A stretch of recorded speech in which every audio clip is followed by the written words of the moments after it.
계속해서 이제 우리가 이 말씀을 나누고 있는 가운데 오늘 이제 6번째 강의 시간이 됐습니다. 그래서 이번에 우리 하이델베르그 요리문답의 시즌 1이죠. 시즌 1에 이제 오늘 함께 말씀을 나누고 그 다음에 다음 주에가 우리가 헌신 예배가 있으니까 헌신 예배 드리고 그 다음 4월 마지막 수요일 날 한 번 더 말씀을 나누면 일단 시즌 1 큰 틀이 잡혀지게 되겠습니다.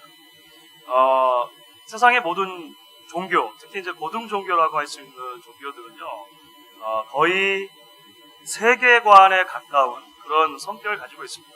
세계관이라고 하는 것은 무엇이냐면요, 우리가 인생을 살아가면서 기본적인 질문들을 던지고 그 질문들에 답을 하는 형식으로 그런 세계관이 형성이 됩니다. 그래서 한 사람이 내가 살고 있는 시대를 어떻게 바라보느냐, 내가 살고 있는 세계를 어떻게 해석하느냐라고 하는 것이 약간 세계관이라고 할 수 있는 거죠. 모든 종교를 포함한 그런 세계관들 안에는 그래서 기본적으로 4가지 정도의 질문을 던지고 그 질문들에 대한 답을 하게 됩니다. 첫 번째 질문은 뭐냐면 나는 누구인가? 라고 하는 질문. 그러니까 사람의 기원에 대한 문제가 되겠죠. 인간의 기원. 곰곰이 생각해 보시면 거의 모든 종교 또는 세계관에서 이 문제를 반드시 다르게 표현되어 있습니다. 두 번째는 첫 번째하고 연관이 되는데요. 나는 어디에 있는가? 라고 하는 문제입니다. 그러니까 우주와 세상의 기원은 무엇인가? 라고 하는 거죠. 도대체 우리가 살고 있는 이 세상은 어떤 세상인가? 또 하나 이제 이 질문이 있습니다. 그것은 우리가 살고 있는 세상 안에 무엇이 잘못되어 있는가?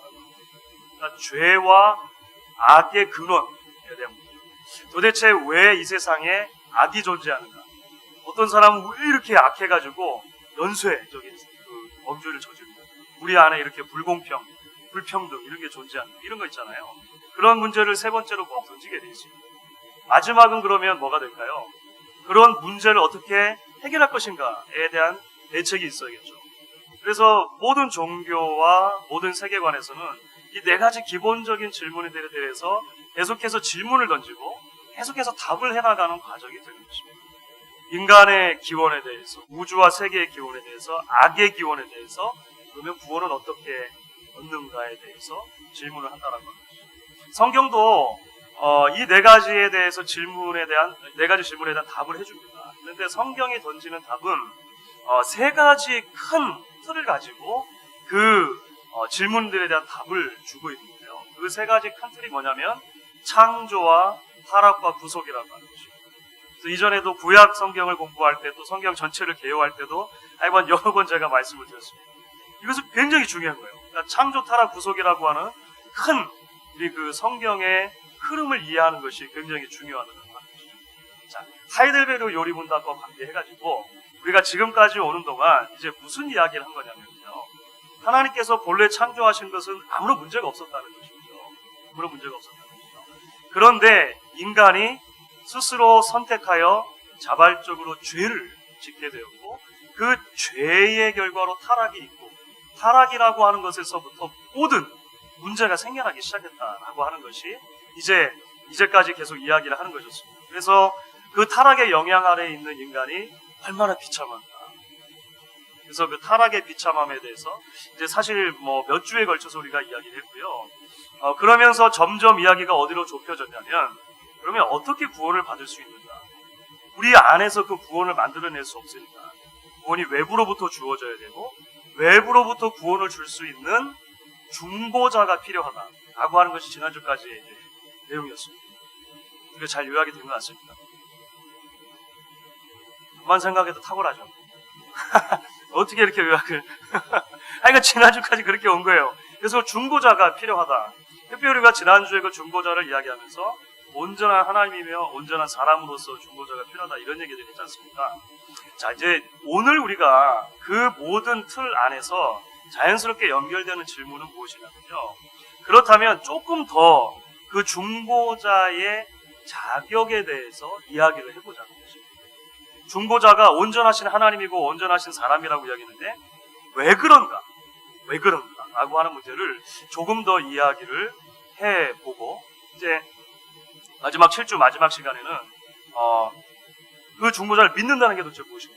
믿음에 관해서 우리가 좀 이야기를 해보면 첫 번째 우리가 큰 틀이 마무리가 될 수 있을 것 같습니다. 자, 그래서 우리가 이제 중보자에 대한 이야기 중에 16번, 17번이 하나씩을 묻고 있는 것입니다. 왜 인간이어야 하는가? 왜 하나님이어야 하는가? 우리 16번 제가 문제를 읽겠습니다. 중보자는 왜 참 인간이고 의로운 분이셔야 합니까? 우리 답을 같이 읽겠습니다. 하나님의 의는 죄 지은 인간이 죄값 치르기를 요구하나 누구든지 죄인인 사람으로서는 다른 사람을 위해 값을 치를 수 없기 때문입니다. 우리가 이제까지 여러 번에 걸쳐서 이야기했던 주제가 되겠습니다. 혹시 사극 좋아하십니까? 뜬금없이. 제가 사실 드라마를 잘 안 보는 편인데요. 그 사극은 덜어 볼 때가 있습니다. 이제 그 역사를 워낙에 좋아하고 하니까 그마저도 거의 안 보다가 이번 주에 새로 시작한 사극이 있더라고요. 광해군에 대한 건데 한 2편 이제 봐봤습니다. 재밌더라고요. 사극에 주로 나오는 여러 용어들이 있는데요. 사극의 용어 가운데 이런 용어 혹시 들어보셨습니까? 결자 해지. 사극에 자주 나와요. 결자 해지다. 이런 거 자주 나오잖아요. 이게 무슨 말입니까? 매듭을 묶은 사람이 매듭을 풀어야 된다는 얘기죠. 그렇죠? 그러니까 문제를 만든 사람이 그 문제를 해결해야 된다. 이런 이야기입니다. 그러니까 이것은 누군가 어떤 문제를 시작을 했으면 그 사람이 책임을 지고 풀어야지 다른 사람이 풀 수 없다라고 하는 그런 아주 일반적인 상식인 것입니다. 그러니까 결자해지 해야 된다.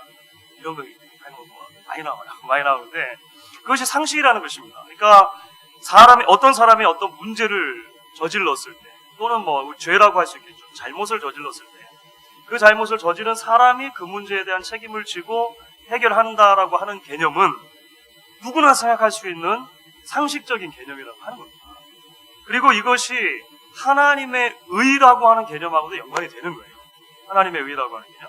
그러니까 하나님의 의가 요구하는 아주 기본적인 원리가 뭐냐면 사람이 죄를 지었으면 사람이 문제를 해결해야 된다는 것입니다. 이게 1차적인 원리라고 하는 거예요. 성경에서 그래서 여러 군데에서 그런 이야기를 하는데 특별히 에스겔서 18장 20절을 보시면 이런 말씀이 나옵니다. 한번 찾아보도록 하겠습니다. 여러분은 구약 성경 에스겔서 18장 20절입니다. 구약 성경 에스겔서 18장 20절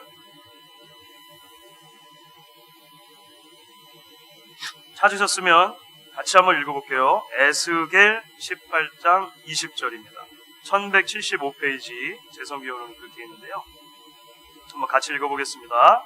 범죄하는 그 영혼은 죽을지라 아들은 아버지의 죄악을 담당하지 아니할 것이요 아버지는 아들의 죄악을 담당하지 아니하리니 의인의 공의도 자기에게로 돌아가고 악인의 악도 자기에게로 돌아가리라. 이런 말씀이 나오는 거죠. 이 대표적인 구절입니다. 에스겔의 아주 대표적인 구절인데요. 심지어 부자 관계라 하더라도 죄의 문제를 서로가 져줄 수 없다는 것입니다. 그러니까 기본적인 원리는 잘못한 사람이 푼다. 결자 해지가 맞다라고 하는 것이 성경의 기본적인 원리라고 하는 것이죠. 그런데 우리가 지금까지 계속 살펴본 또 하나의 문제가 대두가 되었습니다. 풀면 좋겠는데 풀 능력이 없다는 게 문제가 됩니다. 푸는 것이 맞는데 풀 능력이 없다라고 하는 것이 지금까지 계속 타락의 영향 하에 있는 인간의 그 현실의 문제로 이야기가 됐다라고 하는 것이죠. 한국에 요즘에 이제 큰 문제, 지금 이제 뉴스 중에 하나가 있습니다. 그게 뭐냐면, 국무총리와 관계돼가지고, 제 정치적인 이야기를 하는 건 아닌데요. 하여간 하도 요즘에 한국에 이제 큰 뉴스잖아요. 모 국무총리가 계시잖아요. 그 국무총리가 하여간 그 임명되는 과정에서도 큰 문제가 있었습니다. 여러 가지 그 자질의 문제가 대두가 됐고, 그래서 이제 그 임명을 하기 위해서 동의안을 받기 위한 그 청문회를 할 때도 여러 가지 일이 있었습니다만, 어쨌든 이제 통과가 돼가지고 총리가 됐단 말이에요. 총리가 된 다음에 이 총리분이 제일 먼저 한 일 중에 하나가 뭐냐면, 부정부패 척결이었습니다. 부정부패를 척결하자라고 하는 그런 그 모토를 내걸고, 전 정권을 포함해서 지금 현재 정권까지 하여간 부정부패 기록들을 이제 파헤치면서 밝히는 거예요. 그런데 그런 와중에 이제 어떤 한 인물이 지목이 되기 시작했는데 한 기업의 회장이었죠. 그 기업의 회장이 본인이 너무 궁지에 몰리는 것 같으니까 스스로 유서를 써놓고 목숨을 끊었지 않습니까? 그 유서가 근데 이제 문제가 생긴 거죠. 혹시 한국의 뉴스에 좀 관심 있는 분 보셨을 텐데요. 그 유서 중에 뭐가 있냐면은 본인이 평소에 기업을 그렇게 읽어가면서 정관계의 사람들에게 말하자면 이제 뇌물이죠. 그 정치 자금을 불법으로 내주었던 것의 리스트가 다 대단한 분이시죠. 그 리스트에 근데 누가 들어 있었겠습니까? 그렇죠. 칼을 뽑아들었던 그 사람의 이름이 적혀 있는 거예요. 그래서 몇 년 전에 이 재선거를 했을 때 이분이 현금 3천만 원을 받았는데 오늘 뉴스인가 약간 최근 뉴스에 밝혀진 거는 이게 그냥 받은 것도 아니고 비타 500이라고 하는 그 바카스 같은 거 박스가 있나 봐요. 거기에 막 현금을 채우면 하여간 3천만 원이 들어가는 거예요. 예전에는 사과 상자 막 이런 거였는데, 그죠? 하여간 그거를 주고 받은 게 이제 그러니까 한국 헌정 초유의 일인 거죠. 현직 국무총리가 잘못하면 불법 선거 자금 수수 혐의로 검찰의 조사를 받게끔 지금 그런 상황이 된 것입니다. 아직 일어나지는 않았지만 그런 일이 있는 거예요. 그래서 한국에 이제 어떤 분이 이렇게 비판을 한 거죠. 부정부패를 발본색원한다면서 시정 정국을 연지 한 달 만에 본인이 검찰의 수사를 받게 된 상황입니다. 우습기 그죠? 이렇게 이야기합니다. 자기도 더러우면서 왜 남을 더럽다고 할 수 있겠는가? 이런 질문이잖아요. 사실 이런 일이 일어나면 안 되는 일이죠. 일어나면 안 되는 일이고 특히 이제 정치인들에게는 더 큰 도덕적인 잣대가 적용돼야 된다고 봅니다. 하지만 한편으로 또 살펴보면 이렇게 이해할 수 있는 거죠. 사실 우리가 다 그렇게 연약한 사람이라고 하는 것입니다. 누구의 잘못을 지적하지만 그 잘못을 지적하는 손가락이 사실 나를 훨씬 더 많이 가리키고 있는 경우가 나타나는 것을 발견하게 되는 것이죠. 빚을 많이 졌습니다. 빚을 많이 졌는데 예를 들어서 이 빚 문제로 고민을 하다가 오랜만에 오랜 친구하고 연락이 된 거예요. 그래서 이런저런 얘기를 하다가 내가 지금 현재 빚이 이렇게 있어 참 어렵다 이렇게 얘기를 한 것입니다. 그런데 그 친구가 웬일인지 선뜻 그랬어? 힘들었겠구나. 내가 다 해결해 줄게. 이렇게 한 거예요. 그랬는데 알고 보니까 그분도 최근에 파산 선고를 한 거예요. 말이 안 되는 거잖아요. 그죠? 파산 신청을 한 사람이 어떻게 남의 빚을 갚아주고 도와줄 수 있습니까? 그러니까 사람이 사람을 구원할 수 없다라고 하는 것을 우리가 그렇게 이해할 수 있다라고 하는 것입니다. 사람이 해결하는 게 맞지만 인간이 해결하는 것이 맞지만 죄가 있음으로 인해서 그 문제를 해결해 줄 수 없는 영적으로 보면 우리 모두가 다 파산 상태에 있다라고 하는 것이 성경이 끊임없이 이야기하는 것이죠. 그러면 온전한 중보자가 되려면 어떤 중보자가 필요한 것입니까? 죄 없는 사람. 그렇죠. 의로운 인간이 필요한 거예요. 전혀 죄가 없는 사람, 의로운 인간이 필요하다라고 하는 것이 이제 하나의 큰 이 요약이 되는 것입니다. 자, 그러면 두 번째로 또 우리가 이런 질문을 던질 수가 있겠습니다. 성경은 동시에 중보자가 하나님이어야 된다고 얘기하잖아요. 17번 문제입니다. 중보자는 왜 동시에 참 하나님이셔야 합니까? 17번의 답 같이 한번 읽어보도록 하겠습니다. 그의 신성의 능력으로 하나님의 진노의 짐을 그의 인성에 짊어지시며 또한 의와 생명을 획득하여 우리에게 돌려주시기 위함입니다. 두 번째 조건으로 내세우는 것은 우리의 중보자는 완전한 사람임과 동시에 완전한 하나님이기도 하셔야 된다는 것입니다. 완전한 신이셔야 한다는 것입니다. 가장 중요한 이유가 무엇이냐면 사람만 가지고는 아무리 온전하다 하더라도 인간의 모든 죄를 위해서 퍼부으시는 하나님의 신적인 진노를 본인이 짊어질 수가 없다는 거예요. 짐이 너무 큰 거예요. 짐이 너무 큰 것입니다. 여러분들은 막 화가 날 때가 있으시죠. 막 분노할 때가 있으시죠. 그러면 그렇게 우리가 분노할 때 전에 없었던 어떤 이런 폭력적인 성향 같은 게 나타날 때가 있잖아요. 연애할 때는 몰랐는데 결혼하고 나니까 갑자기 탁자 유리차를 막 깬다든지 그런 거 있지 않습니까? 제가 깼다는 건 아니에요. 저는 한 번도 그래본 적 없습니다만 그런 거 있지 않습니까? 그러니까 화가 나는, 그런데 여러분, 하나님이 화를 낸다고 한번 생각해 보세요. 어떻게 생각하시면 되냐면요. 우리는 시간의 개념이라는 게 있습니다. 그렇죠. 시간의 개념이 있는데 하나님께로 가면은 시간의 개념 자체가 사라져 버립니다. 그것을 우리의 이해할 수 있는 언어로 표현하면 무한대라고 그냥 표현합니다. 사실 무한대도 하나님께는 이게 적용이 잘 안 되는 건데요. 무한대의 시간이라고 생각을 해보자 말이죠. 그러니까 뭐든지 간에 하나님께는 이것이 다 무한대가 된다라고 생각할 때 우리 인간이 가지고 있는 진노, 분노가 요만큼이라면 그것이 만약에 하나님의 진노다 그러면 어떻게 표현할까요? 상상이 안 되시죠? 무한대의 진노를 한번 생각해 보세요. 이게 상상이 안 되는 것이죠. 그러면 사람이 그 하나님의 진노를 짊어질 수 있는가라고 하는 질문을 드릴 수밖에 없잖아요. 그럴 수가 없다라고 하는 것입니다. 그럴 수가 없다.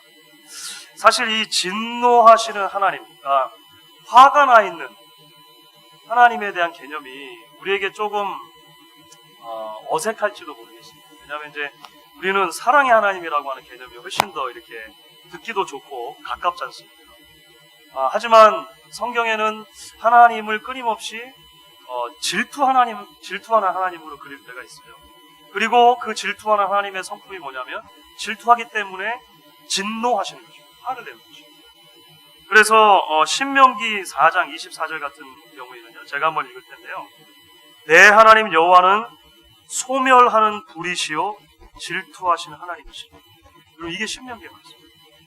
하나님이 질투를 한번 해버리시면 모든 것을 다 태워버릴 만큼 강력한 불과 같은 진노가 있는 거예요. 질투의 본질적인 개념이 뭐냐면 두 대상 사이에 다른 것이 끼어드는 것을 싫어하는 게 질투의 본질이잖아요.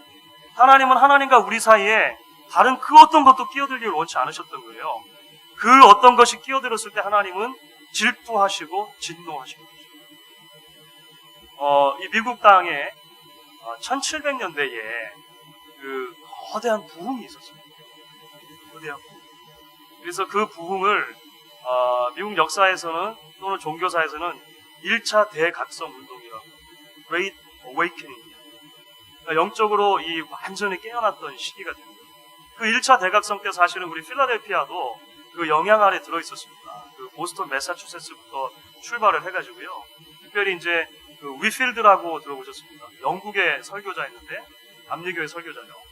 위필드라고 하는 분이 유펜에도 와가지고 여러 차례 설교했습니다. 여러 차례 설교하고 그런 이제 와중에 그때 이제 그 필라델피아가 거의 다 보고마가 돼가지고 주일날은 하여간 다 문을 닫고 그런 일이 1700년대에 있었어요. 그런 일이 있었습니다. 1700년대에 그 Great Awakening, 그 1차 대각성에 그래도 가장 주역이라고 할 만한 사람이 누구냐면 조나단 에드워즈라고 합니다. 조나단 에드워즈. 그 조나단 에드워즈가 여러 편의 설교를 했는데 그 중에서도 이 대각성의 불을 확 지핀 아주 중요한 설교가 하나 있습니다. 그 설교 제목이 뭐냐면 설교 제목이 재밌어요. 하나님의 진노의 손 안에 든 죄인들이라고 합니다. 설교 제목. 지나가다가 이렇게 교회 가끔 겉에 큰 간판 있는 교회들 있잖아요. 큰 간판 보시면 이번 주일날 그 설교 제목 써놓은 교회들이 있습니다. 어떤 제목은 이제 제목을 보면 이렇게 어떤 설교를 하겠구나 이렇게 알겠는데 어떤 제목들은 아무리 봐도 도대체 목사님이 뭘 설교하려고 하시지? 이게 생각할 때 있어요. 제가 최근에 본 것 중에 제일 재밌었던 설교 제목은 뭐냐면 하나님은 당신의 개가 당신을 알고 있을 만한 방법으로 당신을 창조하셨습니다. 이게 영어를 번역하니까 좀 어색한데요. 하여간 무슨 말인지 하나도 모르겠어요. 도대체 뭘 설교하려고 하시는 거야? 내 개가 나를 어떻게 아는가? 이런 거 있잖아요. 그런데 이런 재밌는 설교들 제목이 있을 수 있지만 이 부흥이나 대각성이 있었을 때 설교 제목들을 보시면요. 굉장히 원색적입니다. 아주 원색적이에요.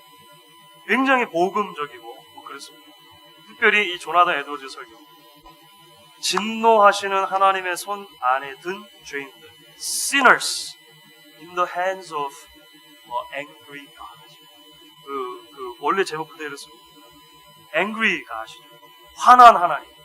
이 개념이 굉장히 중요했다는 것입니다. 그래서 조나단 에드워즈가 얼마나 강력하게 그리고 생생하게 설교를 했던지 회개하지 않은 죄인들을 위해서 하나님께서 그 진노의 그 용광로를 여러분의 발 밑에 지금 막 끓이고 계십니다. 하여간 막 굉장히 강력하게 그 지옥에 대해서 설교를 했거든요. 얼마나 이 설교가 무서웠으면 그 목사님 뒤에서 그 듣고 계시던 장로님께서 제발 그만 이제 하시면 좋겠다. 너무 두려워. 그리고 온 성도들이 그 죄의 심각성과 심판의 엄중함 때문에 하나님 앞에서 통곡하며 회개하는 게 있습니다. 하나님의 진노를 우리가 잘 이해하는 게 참 중요합니다. 그 하나님의 진노에 지고 가실 분은 하나님밖에 없다라고 하는 것이 또 다른 성경의 답이다 라고 하는 것이 지금 우리가 지금 요약을 하고 있는 것이죠. 그래서 16번 질문, 17번 질문 우리가 이제 지금까지 살펴봤는데요. 다 충족시킬 수 있는 중보자가 누구겠습니까? 온전한 인성을 가지고 온전한 신성을 가진 분이어야만 한다라고 하는 게 답이 된다는 것이죠. 인간만으로는 하나님의 진노의 잔의 크기를 감당하십니다. 반면에 하나님이기만 하면 되잖아요. 그러면 하나님이기만 하면 왜 안 되는 것입니까? 마찬가지 아까 이야기했던 것을 그대로 가는 거예요. 하나님만 되신다면 사실은 형벌이라는 것 자체가 의미가 없는 거예요. 그렇죠? 하나님께 아무리 이렇게 매를 때려본다고 생각해 보세요. 아프지가 않으실 거잖아요. 그렇죠. 하나님이시니까. 그러니까 그 진노를 진짜로 받고 그 진노를 해결하려면 완전한 하나님이시고 완전한 인간입니다. 이해가 되시죠? 여기까지 이해가 되시죠? 이게 굉장히 중요한 교리가 되겠습니다. 자, 그러면 이제 18번 문제로 넘어가면서 그 정체가 누구인가? 우리가 이전에도 이미 살펴봤습니다만 이제 정리가 되겠습니다. 자, 18번 문제입니다. 그러나 누가 참 하나님이시며 동시에 참 인간이고 의로우신 그 중보자입니까? 우리 답을 한번 같이 읽어보도록 하겠습니다. 우리 주 예수 그리스도 즉 하나님께로 나와서 의로움과 진리입니다. 그렇습니다. 이것이 성경의 신비라고 하는 것이죠. 참 하나님이시고 참 인간. 왜 기독교는 그토록 예수 그리스도께서 100% 참 하나님이시고 동시에 100% 참 인간이어야 한다고 주장하고 그렇게 가르치냐는 것입니다. 그것이 이 구원의 교리와 관계해서 잘 핵심적인 가르침이기 때문에 그렇다는 거죠. 사실 이 부분이 하나님의 신비고 하나님의 지혜에 속한 부분이라고 할 수가 있습니다. 그렇죠? 100% 인간이고 100% 하나님이다. 여러분 이게 머리로 그냥 금방 이해가 되십니까? 사실 잘 안 되는 것입니다. 그렇죠? 하나님은 전지전능하시잖아요. 사람은 전지전능하지 않잖아요. 100% 하나님이시면 종말의 때에 대해서 100% 아셔야 되죠. 동시에 100% 인간이시면요, 종말의 때에서는 100% 몰라야 되는 거예요. 그렇죠? 이해가 되십니까? 안 되죠? 안 되죠. 이게 이해가 될 수 없는 거예요. 이거는 그래서 믿음의 문제라고 하는 것입니다. 성경에서 이 두 가지를 계속 같이 이야기하는데 이것을 논리적으로 이해하는 데는 한계가 있습니다. 우리가 하나님의 시간을 논리적으로 이해하는 데 한계가 있는 것과 마찬가지입니다. 아까 제가 그 시간에 대한 개념 말씀드렸잖아요. 하나님께는 사실 이 시간이라는 것 자체가 적용이 안 되잖아요.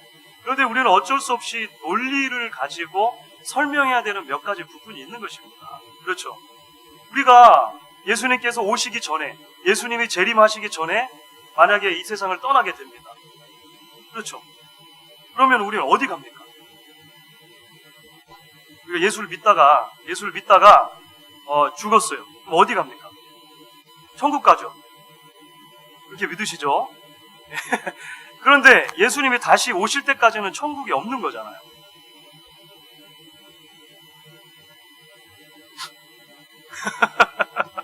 그래요? 안 그래요? 좀 헷갈리죠? 이거 어떡하죠 이제?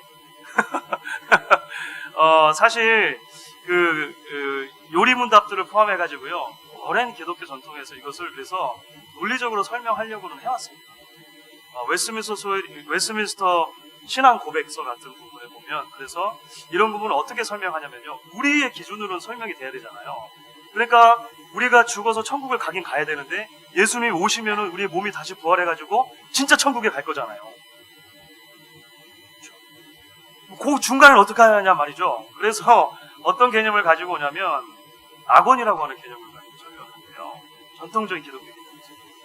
그래서 우리가 거기 갈 때까지 낙원에 있고 하지만 여기가 천국이긴 천국인데 완전한 천국은 아니고 이 모호한 말로 설명하는 거예요. 그래서 낙원과 천국, 파라다이스와 헤븐을 구분하고 마찬가지로 지옥도 마찬가지겠죠. 진짜 지옥, 헬에 가기 전에는 그럼 뭐가 있어야 되는 거예요?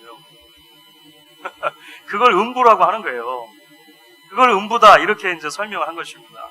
그 하데스라고 하는 개념을 설명한 거예요. 근데 이것은 우리의 생각으로 이야기를 하다 보니까 그렇게 된 것입니다.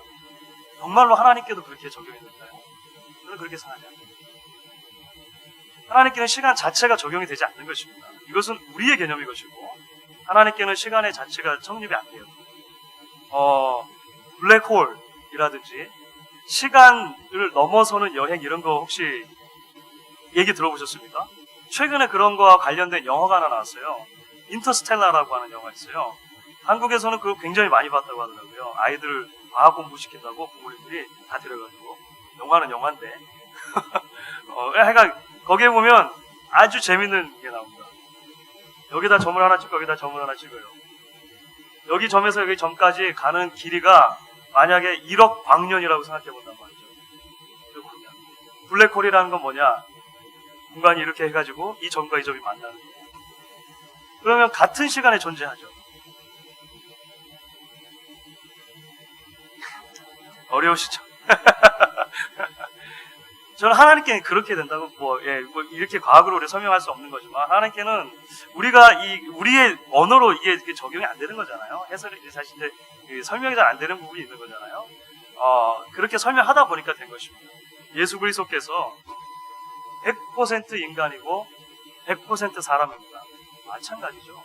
우리 믿음으로 고백하는 것입니다. 고백하는 거예요.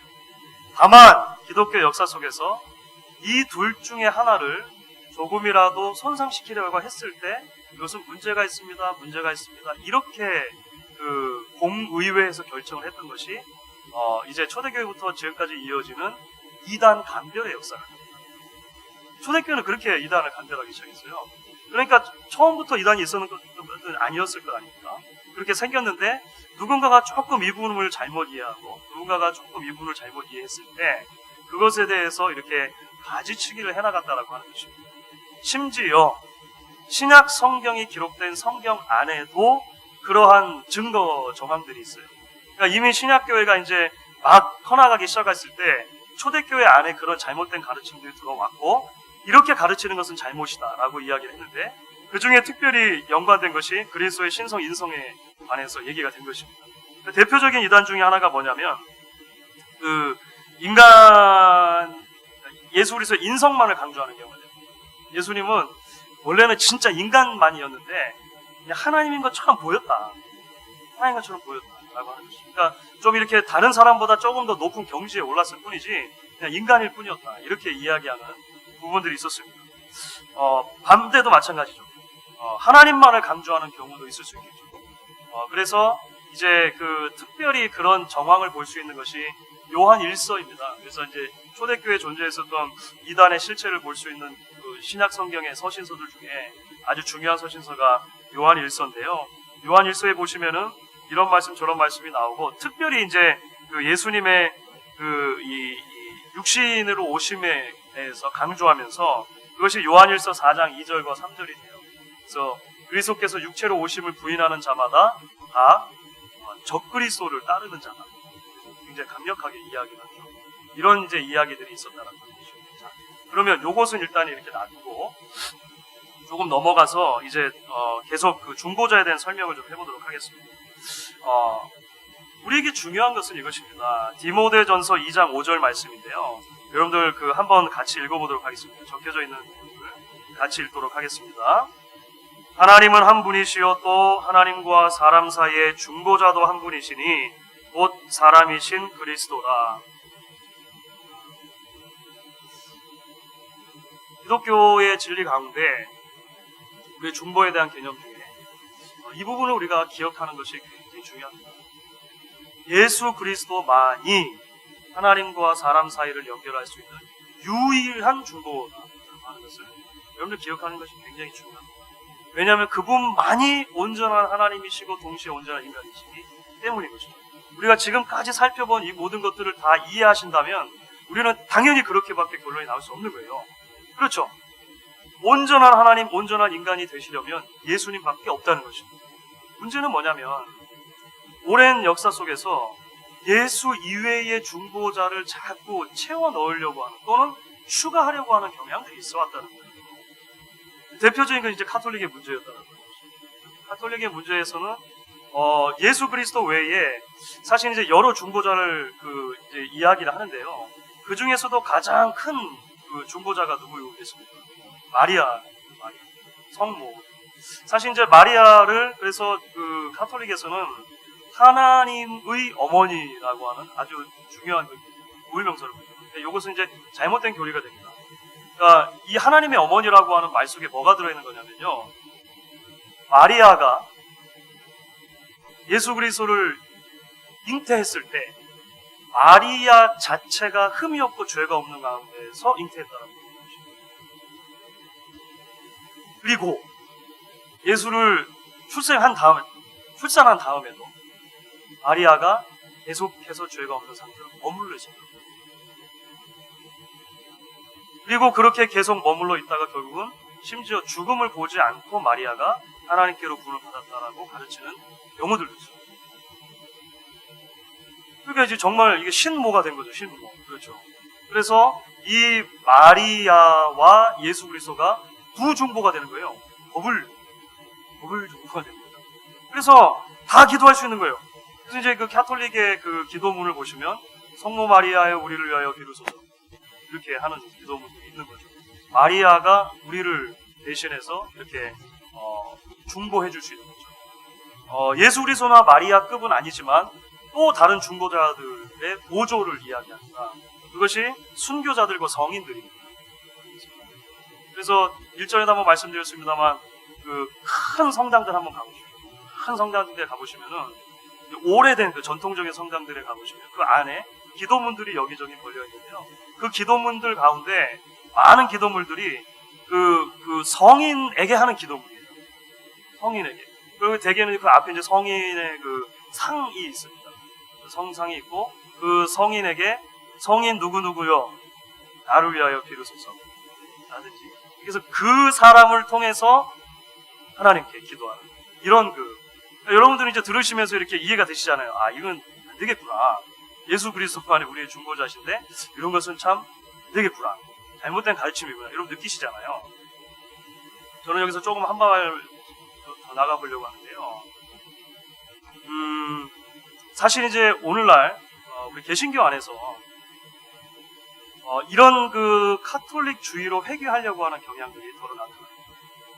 그것은 무슨 말씀이냐면 조심스럽긴 합니다만 예수 그리스도만이 우리의 중보라고 하는 것을 흔들 정도로 예수 그리스도의 자리를 대체하려고 하는 어떤 사람들을 자꾸 세우는 것입니다.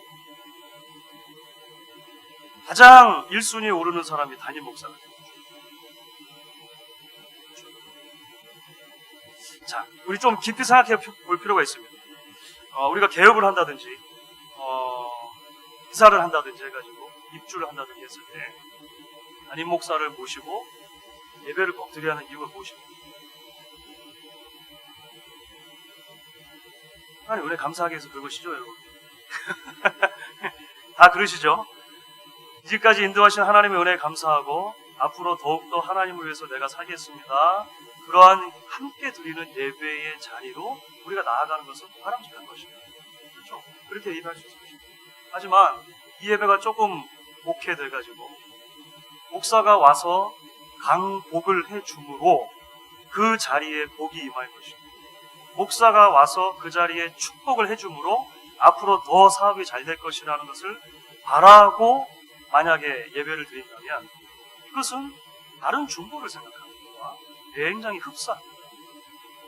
예전에 돼지머리 올려놓고 보사드리던 것을 그냥 예배로만 바꿨을 뿐인 거예요. 별 차이 없는 것입니다. 그렇죠. 좀 조심스럽지만 말씀드리고, 담임 목사가 기도해서 우리 성도들에게 다 성령이 임한다. 그것이 가능합니까? 받으라. 받으라 해가지고 여러분들이 받을 수 있으면 저도 좋겠어요. 그렇게 해도 얼마나 좋겠습니까? 그런데 여러분, 아니죠. 여러분, 기도는 공동체에게 주신 하나님의 특권입니다. 성도와 성도들이 모인 공동체에 주신 하나님의 하나 특권입니다. 지금 여러분 그 사도행전 묵상하고 계시잖아요. 사도행전 보십시오. 성령 충만을 위해서 기도할 때 대표자 한 명만 기도했습니까? 아니에요. 성도들이 기도한 거예요. 모임이 함께 기도했을 때 거기에 능력이 임하는 것입니다. 그 중에서 특별히 은혜를 받은 사람 중에 설교를 잘하는 사람이 있었겠죠. 그 사람이 설교자가 되는 것입니다. 그는 특별한 은사가 되는 거예요. 다른 은사를 받은 분들은 다른 것을 함께 감당하는 것이죠. 병 낫기를 담임 목사만 위해서 기도합니까? 아니에요. 여러분 야고보서 5장을 보십시오. 병든 자가 있느냐 교회에 장로들을 청할 것이고 그들은 가서 기름을 붓고 위에서 기도하라고 그랬어요. 담임 목사의 기도가 훨씬 더 영적으로 힘이 있고 능력이 있고 금방 나을 것 같고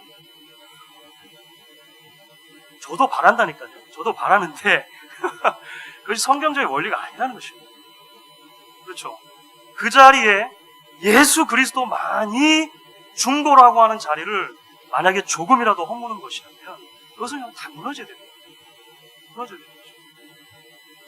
교회에 문제들이 생길 때 사실 그 문제의 핵심에는 사실 목회자들이 있습니다. 그렇죠. 굉장히 많은 부분들이 목회자가 책임을 져야 될 것입니다. 동시에 여러분 그런 목회자의 잘못을 계속해서 부추기고 계속해서 그 연료를 공급하는 성도들도 있다는 것을 여러분 기억하셔야 됩니다. 이단이 혼자 그냥 혼자 이단 나는 교주 이렇게 합니까? 따라다니는 사람이 있으니까 교주가 되는 거예요. 따라다니는 사람이 있으니까. 그렇죠? 예수 그리스도만 우리의 중보자라고 하는 것은 여러분 굉장히 중요한 것입니다. 굉장히 중요합니다. 우리 교회가 계속해서 이것을 붙들 수 있으면 좋겠습니다. 자, 이제 우리 19번 문제 마지막으로 가겠습니다. 자, 이것을 당신은 이것을 어디서 압니까? 우리 답이 조금 긴데요. 한번 읽어보도록 하겠습니다. 거룩한 복음에서 압니다. 하나님께서는 이 복음을 처음에 낙원에서 친히 계시하셨고 후에는 족장들과 선지자들을 통해 선포하셨으며 또한 율법의 제사들과 다른 의식들로서 예표하셨고 마지막에는 그의 독생자를 통해 완성하셨습니다. 참된 중보자가 예수라는 걸 어떻게 아는가? 복음을 통해서 안다 이렇게 말했습니다. 여기서 말하는 복음은 여러분 그런 생각 안 하셨습니까? 참된 중보자가 예수라는 것을 어디서 아는가? 그냥 일반적인 우리의 개념 같으면 성경에서 압니다. 이렇게 말하면 좀 그냥 두루뭉실할 것 같은데 하이델베르 요리문답은 복음에서 압니다. 참 재밌다고 저는 생각하는데요. 여기서 말하는 복음은 뭐냐면요. 구약부터 해가지고 신약에 이르기까지 한 중보자에 의해서 우리가 구원을 얻는다라고 하는 모든 가르침을 다 복음으로 보고 그래서 지금 연결해서 쭉 이야기하는 걸 보십시오. 사실은 그 에덴 동산까지 올라가잖아요. 애초에 에덴 동산에서 주신 그 예표 창세기 3장 15절이죠. 우리가 그 창세기 때도 이미 살펴봤습니다만 그 원시 복음이라고 할 수 있는 그 여인의 후손에 대한 말씀으로부터 시작해서 족장들을 택하시는 이야기, 아브라함을 택하시고 이삭, 야곱, 요셉, 그래서 이스라엘 민족을 택하시는 이야기, 그 이야기가 쭉 거슬러 오다가 이 율법도 주어지고 선지자들이 또 가르치고 이렇게 하다가 결국은 예수까지 오게 됩니다. 별로 감동이 없으신가요? 여러분 생각해 보십시오. 이게 사슬의 링크처럼 이렇게 연결이 되지 않습니까? 그렇죠? 사슬의 링크처럼 이 복음이 연결이 되어 있는데 그 중에 하나라도 링크가 빠졌다고 생각합니다. 우리에게 구원이 주어지겠습니까? 창세기로부터 주어진 복음에 대한 약속이 끝까지 이어져서 예수 그리스도께 오게 되었다는 것은 하나님의 성실하심과 신실하심이 아니고는 불가능한 것입니다. 그 예수 그리스도의 복음이 여러분 각자에게 들려지기도 마찬가지입니다. 마찬가지예요. 여러분 한국 개신교 역사에 최초 순교자가 혹시 누군지 아십니까? 한국분이 아니에요. 개신교 역사에서 최초의 순교자는 그 토마스 선교사입니다. 아시는 분들 계세요? 토마스 선교사라고. 이분이 영국의 웨일즈 지역 출신입니다. 하노버 장로교회라고 하는 아주 조그만 그 교회 출신이셨는데요. 이분이 이제 어떻게든지 한국을 들어가고 싶었는데 방법이 없었어요. 중국에 있다가. 그래서 제너럴 셔먼호라고 하는 그 미국 상선이 있었습니다. 그 상선을 타고 이제 이 대동강을 거슬러서 평양까지, 당시에 이제 큰 도시였던 평양까지 올라가는 거죠. 근데 당시에 이렇게 한국이 이렇게 쇄국 정책을 하다 보니까요, 분위기가 안 좋았습니다. 그래가지고 그 제너럴 셔먼호가 이제 이 무역을, 통상을 이제 좀 강요하는 그런 모습이 보이니까 이 평양에 있던 사람들이, 군관들이 다 나서가지고 이제 이 제너럴 셔먼호를 침몰시켜버려요. 소박시켜버립니다. 화공을 펼쳐가지고. 근데 이제 그때 이제 이 군관 중에 박춘권이라고 하는 분이 있으세요. 이분이 이제 이 군관 중에도 대장에 그분이 이제 화공을 써야 된다. 왜냐하면 대동강 물이 빠지면서 이제 배가 컸는데 이게 모래톱에 걸려가지고 못 빠져나올 때 이때다 해가지고 불을 지르고, 조상님들이 굉장히 대단하시죠. 그렇게 해가지고 이제 한 거예요. 근데 그때 배에 있던 사람들이 이제 이 불이 질러지니까 다 뛰어나왔겠지 않습니까? 물가로, 강변으로. 뛰어나왔던 사람 중에 토마스 선교사가 있었던 거죠. 박충건이라고 하는 분이 그 토마스 선교사를 그래서 칼로 찔러 죽입니다. 실제로. 찔러 죽이는데, 27세의 나이로 토마스 선교사가 죽게 되죠. 조선에 복음을 전하려고 왔다가 그냥 말 한마디 못하고 그냥 죽은 것입니다. 그분이, 토마스 선교사가 죽으면 선교하면서 이제 그 박충건이라고 하는 분에게 책 하나를 전해줘요. 박충건이 나중에 기억을 해요. 그때 참 이상한 일이 있었다. 내가 한 사람, 서양 사람을 찔러서 죽이는데 그 사람이 손을 모아 하늘을 향해서 뭐라고 하더니 웃으며 나에게 책 한 권을 줬다. 자꾸 돌아가서도 그 책이 생각이 나가지고 읽지 않을 수가 없어요. 그 책을 읽고 그분이 회심을. 나중에 사무엘 마펫, 마포 3열 선교사가 세운 교회의 장로가 되십니다. 그리고 그분이 그 책을 자기만 갖고 있지 않고 이제 다른 영수에게 줬어요.